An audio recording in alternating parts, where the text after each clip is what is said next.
This movie's been sitting with me a little bit longer than some of the other movies that I've watched in the group, the unofficial sort of movie club that I'm a part of. A group of us get together, pick movies, rotate, and then we watch them, and then come together for film discussion and fancy snacks. And and usually we get together, we watch these movies, talk about them, and some of them stay with you. They always stay with you in some form.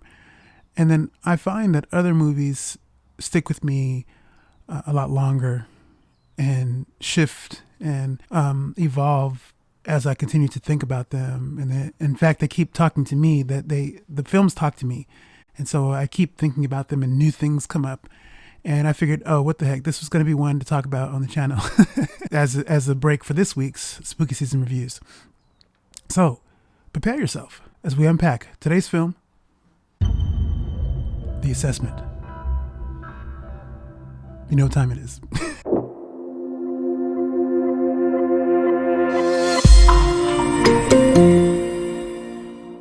This was one of those movies that when it was over, I liked it and I was shaken by it. I felt like my thoughts were really engaged.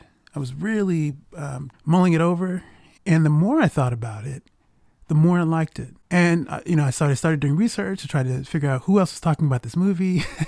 This was one that I had been aware of for some time. I knew it was coming out, but it was going to take a while for it to be available to watch. It was making the rounds on the festival circuit at some time, 2023, 2024-ish. And it just got around to being available, I think, early this year. Then I started finding the handful of reviews, people who were also talking about the movie. But none of the big guys were talking about them. And on one hand, I understood because this has a very independent sensibility. The spirit of it feels very independent. And yet it's also one of those movies that has such expansive ideas, and the execution for how intimate it is feels quite big. So if you don't know about this film stars Elizabeth Olsen, Himesh Patel, and the wonderful Alicia Vikander. It stars other people too, but those are the three main characters. So the story takes place in the near future and follows a married couple played by Elizabeth Olsen and Himesh Patel. And they wish to have a child, but they live in a society where there are strict rules on reproduction due to lack of resources. Or resources is in question. So they live in a world where you have to be producing something, you have to be doing something that's improving society in some way. For instance, Patel plays Aryan, who is a scientist, and his work is trying to reproduce virtual animals, pets. They've been eradicated in sort of the collapse of civilization that led to the world that they're now living in. And that's essentially split the world in two halves. You have the old world and the new world. And Aryan and Mia live in the new world, and where there are no pets. And so his job is to figure out how to create viable, authentic looking and feeling animals, because their world does not have that. Mia, meanwhile, is a botanist, and she has a greenhouse where she's studying all kinds of plants, and she's doing well. Those are things that their jobs are a part of the assessment process. You have to actually be doing something contributing to society if you are to be considered to be parents, and that's one of many things you have to do if you want to be a parent. But into their lives comes a woman named Virginia, who is an assessor who works for the state. Her job is to come in and assess parents or hopeful parents over a 7-day period, and she'll be judging them based on how they interact with each other, how they interact with her, and putting them through various tests to see whether or not they're fit to become parents. Over the week that she stays with them, the tests range from, low-level challenges to more gradually to more outlandish challenges that make you question. They question, and the audience questions whether or not the level of testing is necessary because I'm laughing because it does get quite wild, and ultimately it makes for a very interesting story. That's just on the surface. Next to that, the film addresses, outside of the obvious, the surface issue, which has to do with parenting, and sort of whether or not someone is ready to be a parent.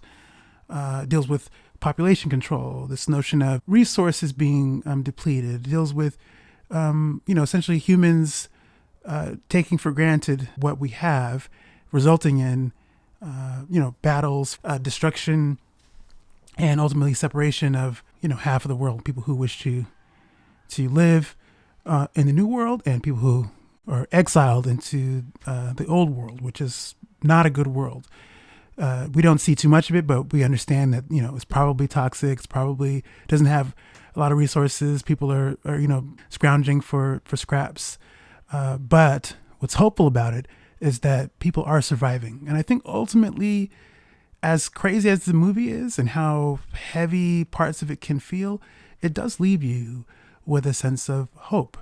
And I think that's personally for me, that was the big takeaway. It does get crazy. But if you can stick through it, you might find something that gives you a little bit of light to take with you at the end of your viewing. Elizabeth Olsen turns in a very strong performance. This is one of those roles I haven't seen her in at all. I've seen her in nothing like this. The closest thing to this that I've seen where she gets to sort of be a little bit more expressive, more daring, more bold, is a film called The Daughter, where she plays one of three sisters. It was a Netflix release of a movie I think came out last year, which was very good. Another very, very intimate film, only focuses on a handful of characters. But in that movie, she plays a more restrained character until she gets to branch out a little bit and express herself more fully. This feels like this feels like the next step, like a next phase of being more out, more bold. It's not a secret. Look, Elizabeth Olsen is a great actor. If you've seen any of her, she does actually tremendous work, I think, in some of her MCU stuff. Some of that stuff's not always well written. It's not always well written, but she does really good work with what she has. And I think when you get to something like this is one of those movies that really it seems to be structured in a way that has less guardrails in terms of performance. The role calls for her. Again, she starts out very, almost like her character in The Daughter. She starts out pretty restricted and very controlled. Again, as over the course of the film, she's tested in a lot of ways that call for her to be more fiery, and it's effective. Himesh Patel is also very good, I think, in this role. He is serving a very important function, which is the other side of the conversation about parenthood. So much of the conversation around having kids revolves around the woman as the mother, being the maternal person, well, whatever, all this nurturing, this person. These are the sort of social roles that she is conditioned to fall into. And Himesh Patel offers another piece to that conversation from not just from the father's perspective, but also from someone. He plays a character who has some challenging trigger points that impact his position in the conversation about having kids. He's got some traumas that it's actually really, it's actually pretty profound and sad in a way, because I think the different challenges that Aryan is saddled with are things that I think most men aren't given a lot of leeway with. You're conditioned to be the protector, to be, no matter what else is happening, regardless of whatever traumas and things that you hold as the man. I think there isn't a lot of empathy, I think, for the kinds of things that Himesh's character is holding, which I thought was an interesting piece to have. It's not a big piece of the discussion in the film, but it's something that I noted, like, oh, he feels like he, in a lot of ways, he's drowned out with respect to what he can provide. He's kind of sidelined. And But that's by design though, and it's not necessarily a bad thing. I think there's something to be said for his presence in the movie as an anchor point, and then when that anchor point is shaken, how Mia or some of the woman in the situation has to then step up and do whatever she can to help make that to help smooth that situation out. The dynamic between Mia and Arian reminded me of was the dynamic between Barbie and Ken, and obviously Greta Gerwig's Barbie. The idea that this was a Barbie movie, but it was really a Barbie and Ken movie, because Ken, even as a supporting character, had such richness to him and was afforded space to be a full character, that it didn't feel like he was like an afterthought. Arian's character in this movie is similar. He has a lesser role in the proceedings here, but he's not an afterthought. I think everything he's dealing with, from his traumas, from his struggles internally as a character, and his struggles with Mia, and also by extension his struggles with Virginia, the assessor, all of that is an important piece. And I think to have him in the film with a voice that may not be as big as the women in this movie, but is no less important, was noteworthy. And then, of course, the standout of this movie is Alicia Vikander. She turns in a performance that, as I mentioned, boldness when talking about Elizabeth Olsen's performance, but I think that also applies to Alicia Vikander. She is a character that is so layered, and she keeps you off guard. You're never sure where she's coming from. There are moments in the film where she has to act childlike, and it's clear to us that, okay, she's testing Mia and Arian to see how they respond to a rowdy child. But then over time, the methods she chooses to use to test them become so wild that it's a little unsettling, honestly. There's something endlessly intriguing about that, even as it puts you off. There's something off-putting about it, but you're intrigued still. You want to know, how far is she going to push this? How far is she actually going to go? It turns out fairly far, but you never know, though. And even that is probably not an accurate description of what it is. You're never comfortable when she's on screen. And I think that actually works to the film's advantage. The other thing I thought about with I thought about Ex Machina, which obviously another role that Alicia Vikander just murdered. She destroys in that role. This feels like and all the stuff she's done since Ex Machina, an odd companion piece to that review. You can watch the two movies and take similar things. Both of these movies take place in a around the corner future, so not far away from whatever time period we're living in.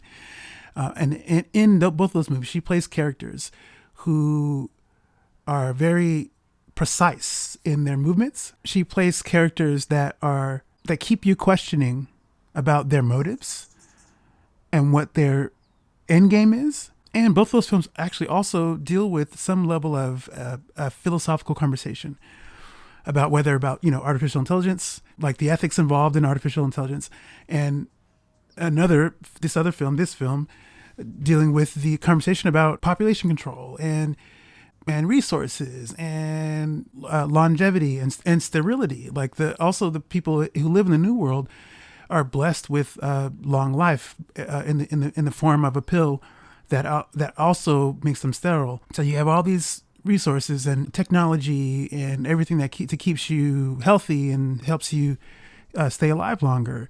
But the trade-off is no kids, and then also no animals, no other things that make life, cool and worth living. Less things, less realness, less authenticity.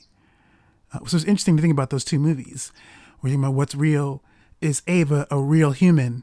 And in the new world, you might have long life and all of that and all the technology and everything, but is what you have real? Is there any authenticity in it? If it's governed by the state, you're being controlled, everything is being watched. in the case of this movie too, you have the assessor, Alicia Vikander, is playing someone who is monitoring everything. She's watching your conversations. She wants to see your sex life. She wants to see, how you handle every intricacy of how you manage your day-to-day, your work. She wants to know about all your work. And that's also because the state has made it a rule that this is what this is what people have to undergo if they want to have children, if they hope to have a child. There's not even a guarantee that you'll be approved to have a child. Alicia Vikander's portrayal of all of that as an agent of the state is very compelling, very well done. The other thing of note is this. I was having a conversation about this movie about who could possibly have played the character Virginia other than Alicia Vikander. And my response was that there would have been others who could have played the role. It would have been a very different role. And I think for me, one of the keys to the character was movement. So you may know Alicia Vikander has a dance background. She used to be a ballerina or something. She was a trained dancer. And you see that on display in Ex Machina. And you see that on display here, where her movements are very laser focused. Here, she has that same thing, but she also has moments where she gets to just be like wild and open. And yet there's a chaos in that, but there's a controlled element to it too. There's something she's very in control of her body. The precision of movements is something I thought was noted. There's a really great sequence. It's not long, it's short. She is in this sort of what they call the thinking den, where Arian does a lot of his work.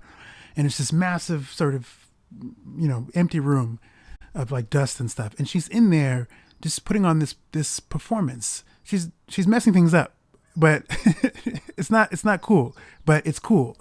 You watch the movie, you see what I'm talking about. It's actually a very beautiful performance.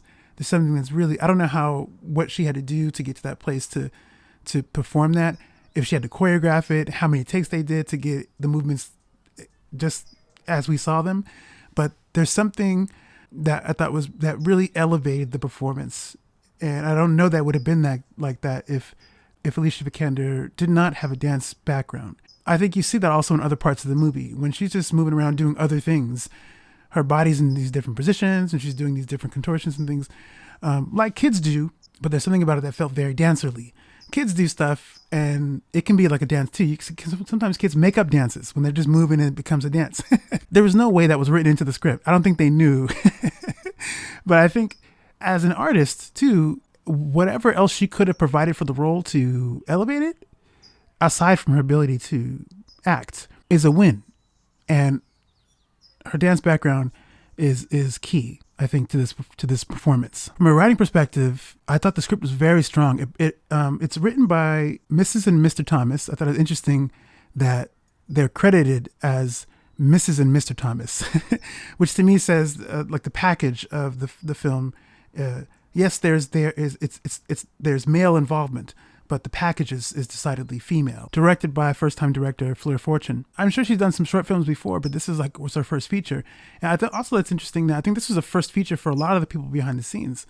Mrs. and Mr. Thomas, who are actually Dave Thomas and Nell Garfath Cox, I think. There's also a third writer, John Donnelly. As a team, they crafted this really fascinating script that is endlessly thought-provoking. It brings up so many ideas and it raises a lot of questions. And one of the things that came up in the movie group was that how there was some frustration around how there weren't answers to some of those questions. Personally, I like that there weren't answers. I like that the film asks us questions and then leaves us with those questions to talk about. I think they made for great, those are the kinds of movies that actually make for great discussions. In fact, one of the things that it left me with, this has actually had nothing to do with the movie itself. I didn't ask these questions, but I thought, again, when thinking about Ex Machina and in this movie, that, both movies have a story that's rich in theme and ideas, tons of ideas. They also end on notes that feel, to some, heavy, dark, sad, or whatever it is. But there's also another ending. Both films have like two endings. And in both of those endings, spiritually, there's an actual ending that we see on screen, but that can be read two ways. they both have something that feels, they end in a way that's kind of happy. There's something happy about how both movies end, even though the story leads us to a place that feels like, oh man, it's kind of sad, it's kind of crazy, but it's not all the way. And again, I think that's the real takeaway of this movie. It's going to remind you of things like Black Mirror, some of its most disturbing episodes. Even those episodes have concepts and things that make you think about the world we're living in. So this is a movie I actually highly recommend, if for no other reason than just the themes and the questions it raises. I don't know how many people are talking about this movie, even at this point. I don't know how many people you've seen or if you've even heard about this movie, but if you happen to catch it, it's on Amazon Prime, I think, right now. I'd be curious to know what you think about it. There's going to be some things in it that are kind of wild and weird and probably disturbing and will make you feel things, in some cases on a more visceral level. But it's not afraid to do that. And I respect a movie that does that. Is not afraid to make its audience uncomfortable while getting us to think about some of the things it talks about. So that's going to end the review of the assessment. If you've reached this point, again, as always, I really appreciate you taking the time to watch this long. Stay tuned. More reviews on the way. Thank you. Take it easy, and I'll see you in the next one.